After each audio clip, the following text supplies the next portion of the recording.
अनुपमा के मुंबई वाले गरीब मोहल्ले में पराग कोठारी की एंट्री होती है। वहां मौजूद हर शख्स और औरतें हैरान होती हैं कि इतना बड़ा आदमी आखिर अनुपमा से मिलने क्यों आया है। सबसे पहले जस्सी को शक होने लगता है और सरिता ताई उसे समझाती है कि दिमाग के घोड़ों को लगाम दे और अनुपमा पर यकीन रख, वो कुछ गलत नहीं होने देगी। अनुपमा अंदर पहुंचेगी और पराग कोठारी से आने की वजह पूछेगी, तो पराग सीधी बात करेगा। पराग कोठारी तब अनुपमा को एक कार्ड दिखाएगा और कहेगा कि यह एक इंटरनेशनल कार्ड है, इससे जितने चाहे पैसे स्वैप कर लीजिए और कंपटीशन में हार जाइए। पराग कहेगा कि उसे पता है कि वह ये कंपटीशन सिर्फ पैसों के लिए खेल रही है। उसकी ज़रूरत पैसों की है और राही की ज़रूरत उसकी खुशी और उसकी खुशी की जिद है। अनुपमा पराग कोठारी का ऑफर ठुकरा देती है और कहती है कि शायद उसे बड़े बुजुर्गों ने सिखाया नहीं कि जीत खरीदी नहीं कमाई जाती है। पराग कोठारी कहता है कि उसे पता है कि उसकी बेटी वैसे भी जीत जाएगी, तो वो बस एक मौका देने आया है। तब अनुपमा पूछेगी क्या उसे पक्का यकीन है कि राही जीत जाएगी। इस सवाल पर पराग कोठारी का कॉन्फिडेंस हिल जाता है। उधर वसुंधरा कोठारी बिल्कुल अलग ट्रैक पर चलती नजर आएगी। वह ख्याति को समझाती है कि राही को इस कंपटीशन में झोंकने की कोशिश बंद करे। वह ख्याति से कहेगी कि तुम्हें राही की जीत नहीं अनुपमा की हार चाहिए, लेकिन हम परिवार की खुशी देख रहे हैं। वसुंधरा कोठारी ईश्वर से प्रार्थना करती है कि राही अपने कदम पीछे खींच ले।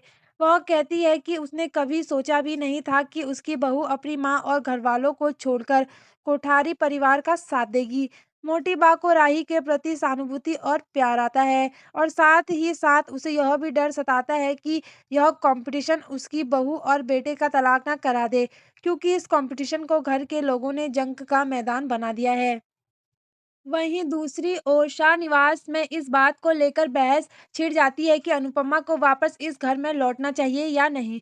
अनुपमा क्योंकि डांस कंपटीशन के फिनाले के लिए वापस अहमदाबाद आ रही होती है, तो ऐसे में अंश किंजल और बापूजी तैयारियों में जुट जाते हैं और प्लानिंग करने लगते हैं कि जब अनुपमा वापस आएगी तो वह क्या क्या करेंगे। लेकिन लीला, पाखी, ईशानी और तोसु इस बात के खिलाफ होते हैं। लीला जहां अनुपमा की घर वापसी के सख्त खिलाफ होती है, वहीं तोशु, पाकी और ईशानी उसका पूरा सपोर्ट कर रहे होते हैं। घर के सदस्यों के बीच बढ़ता असंतुलन देखकर बाबूजी एक सुझाव देते हैं। वह कहते हैं कि क्योंकि अनुपमा को घर लाने या ना लाने की बात पर सभी लोग वोट करें, जिस बात पर ज्यादा वोट होंगे वह जीत जाएगा। पहले लीला वोटिंग करवाती है और फिर बापूजी, लेकिन पता चलता है कि टाई हो गया है और दोनों साइड बराबर वोट पड़े हैं। लीला और बापूजी कंफ्यूज होंगे और इसी बीच कुछ ऐसा होगा कि सबके होश उड़ जाएँगे। दरअसल तोसू अचानक पैतरा बदल लेता है और अपनी माँ की साइड हो जाता है। लीला और पाखी हैरान रह जाते हैं, लेकिन तोशू के दिमाग में यह चल रहा है कि प्राइज़ मनी जीतने के बाद वह अपनी माँ की जीती दौलत से हिस्सा ले लेगा।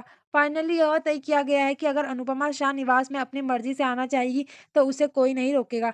देखना होगा क्या अनुपमा की वापसी फिर से शाह हाउस में होगी।